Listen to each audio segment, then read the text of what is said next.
The Rockwood School District currently has 23 of 37 locations with HVAC systems that exceed 20 years in age. Please keep in mind the life expectancy of these systems is 15 to 20 years.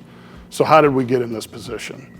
The Rockwood School District has a long history of depending on bond issue funds to perform cycle maintenance replacements such as HVAC. This isn't uncommon in other school districts, but there are two consequences to doing so. One, you pay interest on the improvements that you're making for general maintenance. And two, if you're not successful or don't pass a bond issue for an extended period of time, you can end up in a situation like this.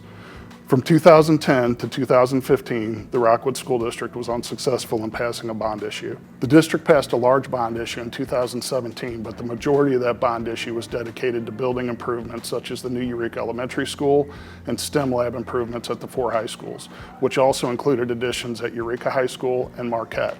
This left little capacity for cycle maintenance HVAC replacements, and that's part of the reason we're in the position we are today. So if you take those two large gaps, that's 11 years of deferred maintenance as far as our HVAC systems go.